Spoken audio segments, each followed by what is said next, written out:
मेरे प्रिय भाई और बहनों, करीब 1 साल पहले एक युवक मेरे पास आया, विश्वासी परिवार का है। उसका रूप देखकर मैं घबरा गया। लंबा सा लड़का, लंबे बाल, लंबी दाढ़ी। मैंने उससे पूछा, तुझे क्या हो गया है? ये क्या है? तू साधु बन गया क्या? संत बन गया है? सन्यासी बन गया है? ये क्या है? उसने अंग्रेजी में कहा फ्रस्ट्रेशन, यानी निराशा। मैंने पूछा, विश्वास और निराशा दोनों कैसे एक साथ जा सकती हैं? विश्वास और निराशा एक साथ कैसे जा सकते हैं? कई लोग मेरे पास आते हैं, वे कहते हैं मैं हार गया, हम हार गए, अपनी समस्याओं को लेकर।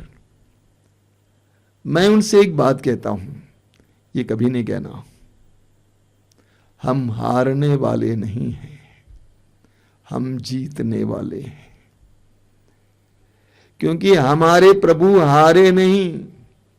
हमारे प्रभु ने कहा, ढारस रखो, मैंने संसार पर विजय पाई है।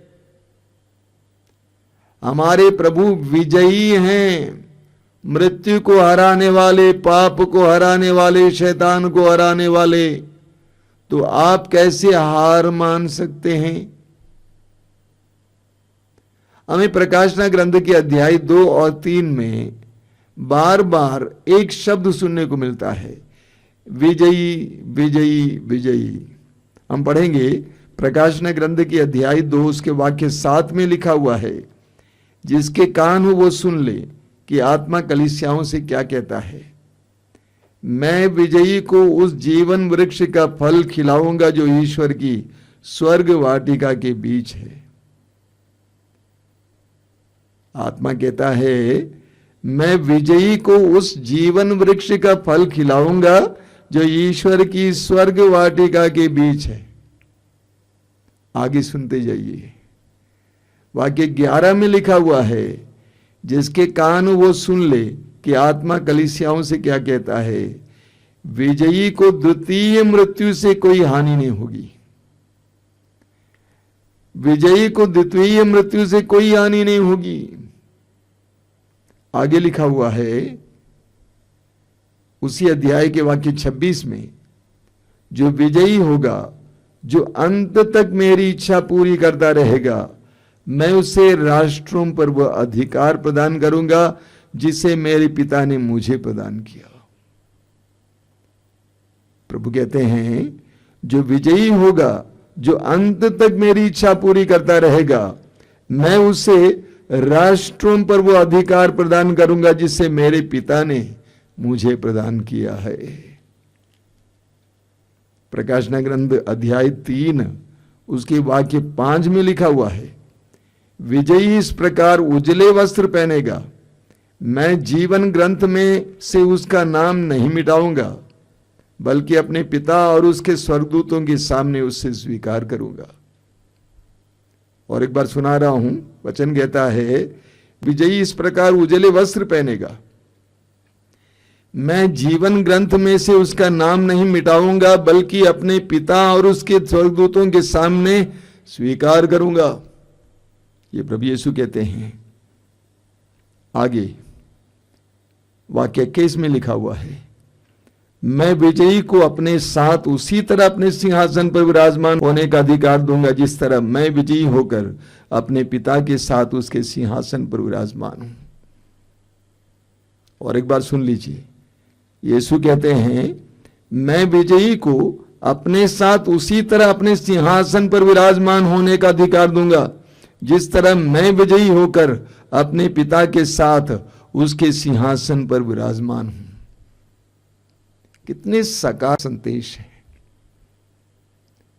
प्रभु कहते हैं कि मैं विजयी को जीवन वृक्ष के फल को खाने का अधिकार दूंगा, समस्त राष्ट्रों पर अधिकार दूंगा। जिस तरह पिता के दाहिने में विराजमान उसी तरह विजयी मेरे साथ विराजमान होगा। विजयी को द्वितीय मृत्यु से डरना नहीं होगा। विजयी विजयी विजयी। ये विजयी कौन है? ये विजयी कौन है? सबसे पहले जो पाप और शैतान पर विजय पा चुका है। जो पाप और शैतान पर विजय पाता है उसको हम विजयी कहेंगे। प्रभु यीशु स्वयं पाप और शैतान पर विजयी हुए। कोलोसियों के नाम संत पौलुस के पत्र के अध्याय 2 वाक्य 15 में लिखा हुआ है, उसने विश्व के प्रत्येक आधिपत्य और अधिकार को अपदस्थ किया, संसार की दृष्टि में उनको नीचा दिखाया और क्रूस के द्वारा उन्हें पराजित कर दिया है। यीशु वो विजयी है जिसने विश्व के प्रत्येक आधिपत्य अधिकार को अपदस्थ किया, शैतान को अपदस्थ किया और संसार की दृष्टि में उनको नीचा दिखाया और क्रूस के द्वारा उन्हें पराजित कर दिया है। यीशु ने शैतान को हरा दिया। शैतान यीशु को हराना चाहता था। हम सुसमाचार में पढ़ते हैं कि शैतान यीशु को 40 दिन और 40 रात के उपवास और प्रार्थना के बाद यीशु के सामने प्रलोभन लाया। प्रलोभन के द्वारा यीशु को गिराना चाहा, लेकिन यीशु ने कहा, हट जाओ शैतान। यीशु ने अपने जीवन में शैतान को स्थान नहीं दिया, काम करने नहीं दिया, शैतान पर अधिकार पाया। जब यीशु क्रूस पर टंगे हुए थे उस समय भी शैतान लोगों के जरिए बोल रहा था, यदि तू ईश्वर का पुत्र है, मनुष्य ईश्वर का पुत्र है, मुक्तिदाता है, तो क्रूस पर से नीचे उतर आओ। लेकिन यीशु शैतान के वश में नहीं आया। यीशु मरने से इनकार नहीं किया, लेकिन यीशु मरे लेकिन शैतान से इनकार किया। यीशु ने शैतान को हरा दिया। यूहन्ना का सुसमाचार अध्याय 16 वाक्य 33, प्रभु यीशु कहते हैं, ढारस रखो, मैंने संसार पर विजय पाई है। ढारस रखो, मैंने संसार पर विजय पाई है। यीशु ने संसार पर विजय पाया। मत्ती के सुसमाचार के अध्याय 28 वाक्य 18 में प्रभु कहते हैं, स्वर्ग में और पृथ्वी पर पूरा अधिकार मुझे मिला है। स्वर्ग में और पृथ्वी पर पूरा अधिकार मुझे मिला है। यीशु को सब कुछ पर अधिकार मिला है। शैतान की शक्तियों पर, संसार पर अधिकार मिला है। पहला यूहन्ना अध्याय 3 वाक्य 8, यूहन्ना कहते हैं, ईश्वर का पुत्र इसलिए प्रकट हुआ कि शैतान के कार्य समाप्त कर दे। यीशु इस संसार में इसलिए आए कि शैतान के कार्य समाप्त कर दें। और यीशु ने अपने शिष्यों को भी अधिकार दिया। लूकास के सुसमाचार के अध्याय 10 वाक्य 19 में प्रभु कहते हैं, मैंने तुम्हें सांपों, बिच्छुओं और बैरी की सारी शक्तियों को कुचलने का सामर्थ्य दिया है। मैंने तुम्हें सांपों, बिच्छुओं और बैरी की सारी शक्तियों को कुचलने का सामर्थ्य दिया है। मत्ती के सुसमाचार के अध्याय 16 वाक्य 18 में प्रभु यीशु ने पेतरुस से कहा, अधोलोक के फाटक इसके सामने टिक नहीं पाएंगे। यानी दुष्ट आत्माएं, शैतान, पेतरुस तुम्हारे सामने टिक नहीं पाएगा। पेतरुस, शैतान तुम्हारे सामने टिक नहीं पाएगा। प्रभु यीशु ने अपने शिष्यों को भी अधिकार दिया।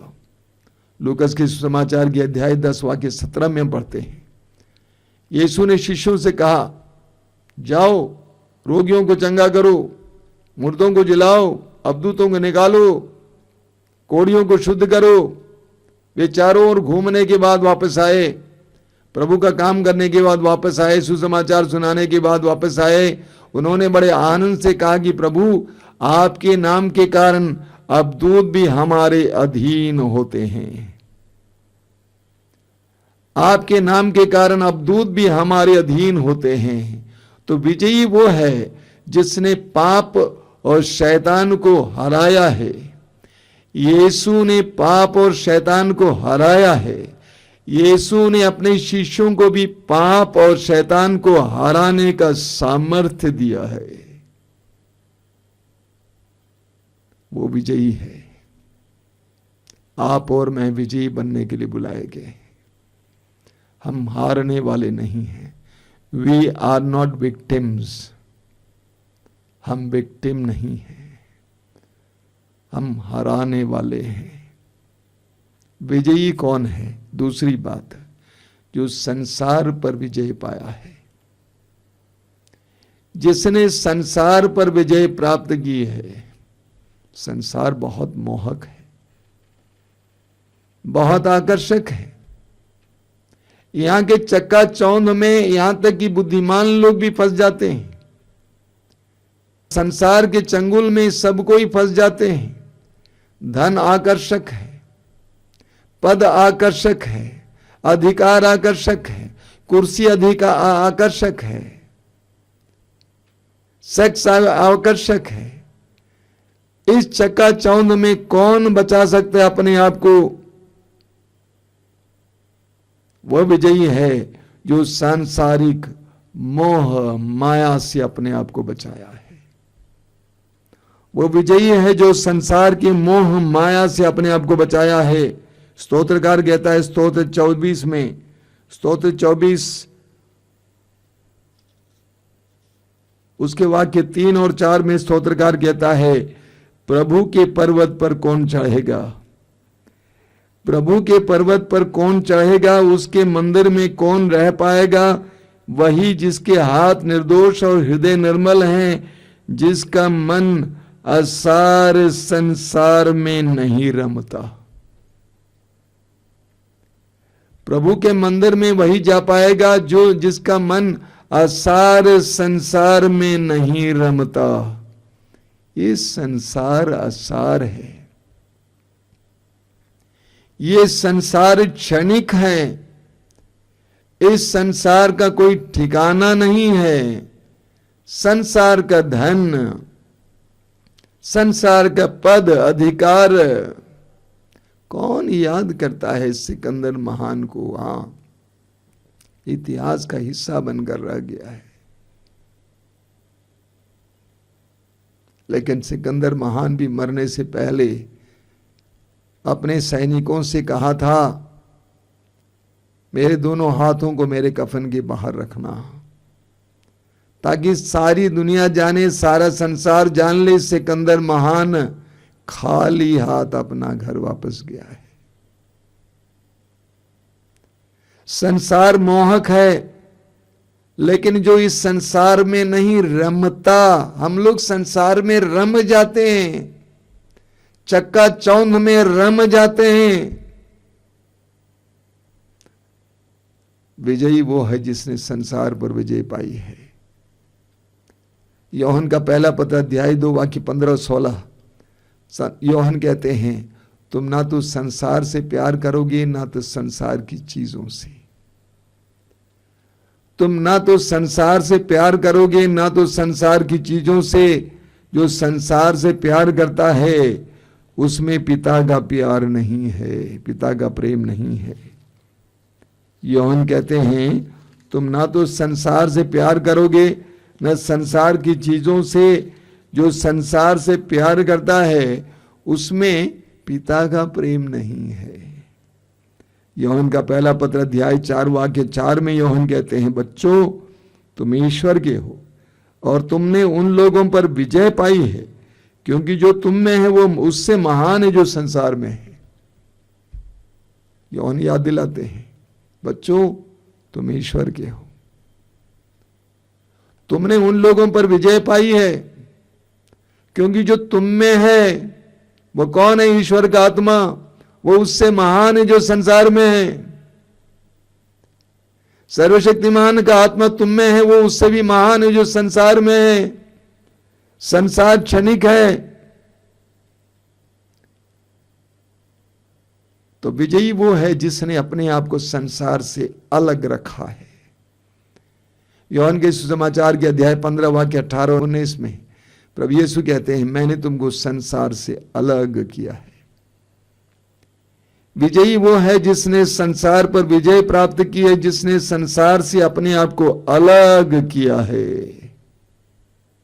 जिसने संसार से अपने आप को अलग किया है। संत पौलुस को सुनिए, कुरिन्थियों के दूसरे पत्र के अध्याय 5 में पौलुस क्या कहते हैं? पौलुस कहते हैं, हम आंखों देखी बातों पर नहीं बल्कि विश्वास पर चलते हैं। हमें तो ईश्वर पर भरोसा है। पौलुस कहते हैं कि हम आंखों देखी बातों पर नहीं बल्कि विश्वास पर चलते हैं। हमें ईश्वर पर भरोसा है, संसार पर नहीं। कोलोसियों के पत्र के अध्याय 3 वाक्य 1, मैं जानबूझकर कुछ वचन आपको दे रहा हूं। कोलोसियों के पत्र के अध्याय 3 वाक्य 1 में संत पौलुस कहते हैं, यदि आप यीशु मसीह के साथ जी उठे हैं तो ऊपर की चीजों की चिंता किया करें, संसार में ना रम जाएं, संसार में ना खो जाएं। हमारे देश में बोलते हैं ये मेला है, इस मेले में ना खो जाएं, बल्कि अपनी दृष्टि ऊपर की ओर लगाए रखें। यानी इस प्रकार अपने को संसार से जो अलग रखता है, जो पवित्र जीवन जीता है, वह विजयी है। जो संसार से अपने आप को अलग रखता है, संसार से ऊपर उठता है, संसार में रहते हुए भी संसार का नहीं रहता है बल्कि एक पवित्र जीवन जीता है, वह विजयी है। सवाल है कौन विजयी है? तीसरी बात, जो विश्वास की परीक्षा में खरा उतरा हो। जो विश्वास की परीक्षा में खरा उतरा हो। हमारे विश्वास की अग्नि परीक्षा होती है। हमारे विश्वास की अग्नि परीक्षा होती है, लोगों के द्वारा, परिस्थितियों के द्वारा, दुखों के द्वारा हमारे विश्वास की परीक्षा होती है। ये सच्चाई है, हम सबको इसका अनुभव करना पड़ता है। अपने विश्वास में हमें कितनी पीड़ाएं झेलनी पड़ती है, लेकिन उन सारी बातों के बावजूद जो अपने विश्वास में खरा उतरता है वह विजयी है। पेतरुस कहते हैं, पहला पेतरुस अध्याय 1 उसके वाक्य 6 और 7 में, ये आप लोगों के लिए बड़े आनंद का विषय है। हालांकि अभी थोड़े समय के लिए आपको अनेक प्रकार के कष्ट सहने पड़ रहे हैं। अभी थोड़े समय के लिए आपको अनेक प्रकार के कष्ट सहने पड़ रहे हैं। यह इसलिए होता है कि आपका विश्वास परीक्षा में खरा निकले। सोना भी तो आग में तपाया जाता है और आपका विश्वास नश्वर सोने से कहीं अधिक मूल्यवान है। पेतरुस कहते हैं कि आपके विश्वास की परीक्षा होगी, अग्नि परीक्षा होगी, पीड़ाएं झेलनी पड़ेंगे। याकूब अपने पत्र में कहते हैं, याकूब का पत्र अध्याय 1 वाक्य 2 से 4 तक, बहुत जबरदस्त वचन है। याकूब कहते हैं, भाइयों, जब आप लोगों को अनेक प्रकार की विपत्तियों का सामना करना पड़े तो अपने को धन्य समझिए। आप जानते हैं कि आपके विश्वास का इस प्रकार का परीक्षण धैर्य उत्पन्न करता है। आपके विश्वास का इस प्रकार का परीक्षण धैर्य उत्पन्न करता है। धैर्य को पूर्णता तक पहुंचने दीजिए, जिससे आप लोग स्वयं पूर्ण तथा अनिंद्य बन जाएं और आप में किसी बात की कमी नहीं रहे। याकूब कहते हैं कि आपके विश्वास की परीक्षा दुखों के जरिए होगी, इससे घबराना नहीं है। अपने को धन्य समझना, अपने विश्वास में मजबूत रहना, अड़िग बने रहना, अपने धैर्य को बनाए रखना। बाइबल में एक सुंदर उदाहरण हमें इब्राहिम में मिलता है। ईश्वर ने इब्राहिम को 100 साल की उम्र में एक संतान दी। उत्पत्ति ग्रंथ के अध्याय 22 में आप पढ़ेंगे, ईश्वर ने इब्राहिम को आदेश दिया। क्या आदेश दिया? कि अपने एकमात्र पुत्र इसहाक, जिसको वो बहुत प्यार करते थे, उसको मोरिया ले जाकर उस पहाड़ी पर उसकी बलि चढ़ाएं, जिसको ईश्वर दिखाएगा। ईश्वर ने इब्राहिम के विश्वास की परीक्षा लेना चाहा और इब्राहिम ने अपने विश्वास का प्रमाण दिया। हम जो सभी जानते हैं, अपने बेटे को बलि चढ़ाने के लिए इब्राहिम ले गया। बलि चाहा नहीं, लेकिन ईश्वर ने उसको रोका और इसलिए ईश्वर ने कहा कि मैं तुम पर आशीष बरसाता रहूंगा। हम सबके विश्वास की परीक्षा होगी, दुख के द्वारा, पीड़ाओं के द्वारा और ईश्वर के अलग अलग प्रकार के आदेशों के द्वारा। जो इस विश्वास की परीक्षा में खरा उतरता है वह विजयी है। जो विश्वास की परीक्षा में खरा उतरता है वो विजयी है। सवाल खड़ा है फिर, विजयी कौन है? जो दुख संकट और अत्याचार पर विजयी हुआ है। विजयी वो है जो दुख संकट और अत्याचार पर विजयी हुआ है। प्रारंभिक कलीसिया में पढ़ते हैं, प्रभु यीशु की मृत्यु के बाद प्रेरितों पर और उनके शिष्यों पर और आदिम कलीसिया पर बहुत भयंकर अत्याचार हुआ था। हजारों की संख्या में यीशु भक्तों को, क्रिस्त भक्तों को, ईसाइयों को मार डाला जाता था और वे बड़े आनंद के साथ मृत्यु को स्वीकार करते थे। सन लॉरेंस के बारे में आपने सुना होगा। उनको लोहे के प्लेट पर लिटाकर, जलते हुए लोहे के प्लेट पर लिटाकर भूना गया था। जब एक तरफ पक गया, उन्होंने कहा कि पलट दो। इतने आनंद के साथ वे मरने को तैयार हुए, घोर अत्याचार को सहने को तैयार हुए, दुखों को स्वीकार करने को तैयार हुए। देखिए प्रभु यीशु क्या कहते हैं मत्ती के सुसमाचार की अध्याय 5 उसके वाक्य 11 में और 12 में। प्रभु कहते हैं, धन्य हो तुम जब लोग मेरे कारण तुम्हारा अपमान करते हैं। धन्य हो तुम जब लोग मेरे कारण तुम्हारा अपमान करते हैं, तुम पर अत्याचार करते हैं और तरह तरह के झूठे दोष लगाते हैं। खुश हो और आनंद मनाओ, स्वर्ग में तुम्हें महान पुरस्कार प्राप्त होगा। ये विजयी है, दुख संकट और अत्याचार पर विजयी। जिसने दुख और संकट को स्वीकार किया है, प्रभु के नाम पर स्वीकार किया है और वो विजयी हुआ है। हम प्रकाशना ग्रंथ के अध्याय 12 में पढ़ते हैं, उसके वाक्य 11 और 12 में, वे मेमने के रक्त और अपने साक्ष्य के द्वारा उस पर विजयी हुए, क्योंकि उन्होंने अपने जीवन का मोह छोड़कर मृत्यु का स्वागत किया। ये उनके बारे में बताया गया है जिनको यूहन्ना ने स्वर्ग में देखा। क्या लिखा हुआ है? वे मेमने के रक्त और अपने साक्ष्य के द्वारा उस पर विजयी हुए। किस पर? शैतान पर विजयी हुए, क्योंकि उन्होंने अपने जीवन का मोह छोड़कर मृत्यु का स्वागत किया। इसलिए स्वर्ग और उसके निवासी आनंद मनाएं। कुछ इसी तरह का दृश्य हमें प्रकाशना ग्रंथ के अध्याय 7 में पढ़ने को मिलता है। उसके वाक्य 14 और 15 में हम पढ़ते हैं, 13 से लेकर। वयोवृद्धों में से एक ने मुझसे कहा, यूहन्ना कहता है, वयोवृद्धों में से एक ने मुझसे कहा, ये उजले वस्त्र पहने कौन हैं और कहां से आए हैं? मैंने उत्तर दिया, महोदय आप ही जानते हैं। और उसने मुझसे कहा, ये वे लोग हैं जो महा संकट से निकल कर आए हैं।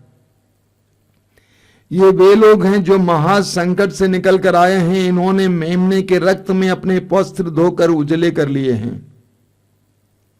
इसलिए ये ईश्वर के सिंहासन के सामने खड़े रहते और दिन रात उसके मंदिर में उसकी सेवा करते हैं। उजले वस्त्र पहने हुए उन भक्तों के बारे में, उन संतों के बारे में वयोवृद्ध कहते हैं, ये वे लोग हैं जो महासंकट से निकल कर आए हैं। इन्होंने अपनी मेमने के रक्त में अपने वस्त्र धोकर उजले कर लिए हैं। इसलिए ये लोग ईश्वर के सिंहासन के सामने खड़े रहते और दिन रात उसके मंदिर में उसकी सेवा करते हैं। विजयी वो है जिसने दुख, विपत्ति, अत्याचार पर जीत पाई है। जो दुख, विपत्ति और अत्याचार के सामने टूटा नहीं है बल्कि विजय पाया है, अपने विश्वास को और ईमानदारी को दृढ़ बनाए रखा है, वह विजयी है। अंत में विजयी कौन है? विजयी वो है जो अंत तक ईमानदार बना रहा, जो अंत तक ईमानदार बना रहा है और जिसने ईश्वर की इच्छा पूरी की है। वो विजयी है जो अंत तक ईमानदार बना रहा और ईश्वर की इच्छा पूरी की है। एफेसियों के पत्र के अध्याय 5 उसके वाक्य 10 में पौलुस कहते हैं, आप इस बात का पता लगाते रहें कि ईश्वर को क्या प्रिय है। आप इस बात का पता लगाते रहें कि ईश्वर को क्या प्रिय है। एक विश्वासी को ईश्वर की इच्छा पूरी करने की आवश्यकता है। ईश्वर की इच्छा पूरी करना ही एक विश्वासी के जीवन की सफलता है। प्रभु यीशु ने स्वयं यूहन्ना के सुसमाचार के अध्याय 4 वाक्य 34 में कहा, जिसने मुझे भेजा है उसकी इच्छा पूरी करना ही मेरा भोजन है। प्रकाशना ग्रंथ के अध्याय 2 वाक्य 10 में प्रभु यीशु कहते हैं, तुम पर अत्याचार किया जाएगा, तुम बंदी गृह में डाल दिया जाएगा, लेकिन तुम अंत तक ईमानदार बने रहना। तुम अंत तक ईमानदार बने रहना और तुम्हें जीवन का मुकुट प्रदान किया जाएगा। तो विजयी वो है जो अंत तक ईमानदार बना रहा है, ईश्वर के प्रति अंत तक ईमानदार बना रहा है, वो विजयी है। प्रवक्ता ग्रंथ के अध्याय 2 में हम पढ़ते हैं, प्रवक्ता ग्रंथ अध्याय 2 उसके वाक्य 14 और 15 में वहां लिखा हुआ है, धिक्कार कायर हृदयों, निष्क्रिय हाथों और उस पापी को जो 2 मार्ग पर चलता है। वचन में लिखा हुआ है, धिक्कार कायर हृदयों, निष्क्रिय हाथों और उस पापी को जो 2 मार्ग पर चलते हैं। धिक्कार है जो कायर हृदय वाले हैं, जो डरपोक हैं, जो कायर हृदय वाले हैं और जो निष्क्रिय हैं। वचन कहता है धिक्कार। एक विजयी वो है जो अंत तक ईमानदार बना रहता है। तिमोथी के दूसरे पत्र के अध्याय 4 वाक्य 7 और 8 में संत पौलुस कहते हैं, मैंने अच्छी लड़ाई लड़ी है। देखिए पौलुस को, सुनिए, मैंने अच्छी लड़ाई लड़ी है, मैंने अपनी दौड़ पूरी की है। पौलुस बड़े मनोविश्वास के साथ कहते हैं, मनोबल के साथ कहते हैं कि मैंने अपनी अच्छी लड़ाई लड़ी है और अपनी दौड़ पूरी की है। मैंने कोई कसर नहीं छोड़ी है, मैंने प्रयास किया है। पौलुस ये नहीं कहते कि मैं लड़ाई में जीत गया हूं, पौलुस कहते हैं कि मैंने अच्छी लड़ाई लड़ी है।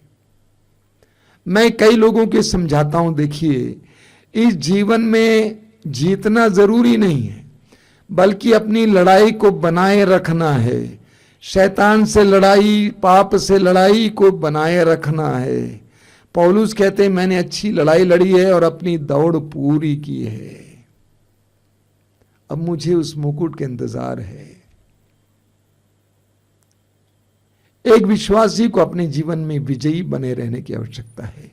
मेरे प्रिय भाई और बहनों, हम एक ऐसे प्रभु के शिष्य हैं, भक्त हैं, जिसने मृत्यु को हराया है, जिसने पाप को हराया है, जिसने शैतान को हराया है। हमें कभी टूटना नहीं चाहिए, हमें कभी हारना नहीं चाहिए। हम हारने वाले नहीं हैं, जीतने वाले हैं। हमें विजयी बनकर प्रभु के अनुग्रह के सिंहासन के पास खड़ा होना है। आइए हम प्रार्थना करें।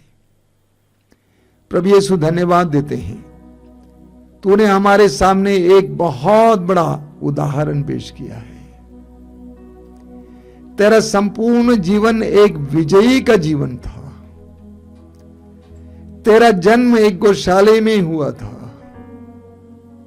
तू एक बढ़ई के बेटे के रूप में जीवन जिया था। तूने जीवन की हर परिस्थिति से लड़ा था। तूने हर परिस्थिति को अनुभव किया था। शायद तूने भूख का अनुभव किया था, बेरोजगारी का अनुभव किया था। सुसमाचार की घोषणा के समय तूने विरोध का अनुभव किया, लोगों के विद्रोह का अनुभव किया, अन्याय का सामना किया। तुझ पर दोष मढ़ा गया, निर्दोष होने पर भी तुझे सजा सुनाई गई। तूने मृत्यु को स्वीकार किया। अपराधियों की तरह तुझे भी क्रूस ढोना पड़ा, क्रूस पर टोक दिया जाना पड़ा, मरना पड़ा, तब भी तू हारा नहीं। तूने अंत तक अपने पिता की इच्छा को पूरी की। तूने अंत तक अपने पिता की इच्छा को पूरी की। तू अंत तक ईमानदार बना रहा। तूने अपने आप को शैतान के हवाले नहीं किया। तूने अपने आप को पाप से बचाए रखा। तूने शैतान से कहा, हट जाओ शैतान। हे विजयी यीशु, हमें भी विजयी बना। दुख संकट विपत्ति के सामने हमें टूटने न दे। शैतान के सामने हमें विफल ना होने दें। अत्याचार के सामने हमें भागने ना दें, बल्कि हमें विजयी बना, विजयी बना, विजयी बना, ताकि हम उजले वस्त्र पहने उस महान संतों की तरह जिनको यूहन्ना ने स्वर्ग में देखा था, हम भी तेरे सानिध्य में खड़े हो सके। आमीन।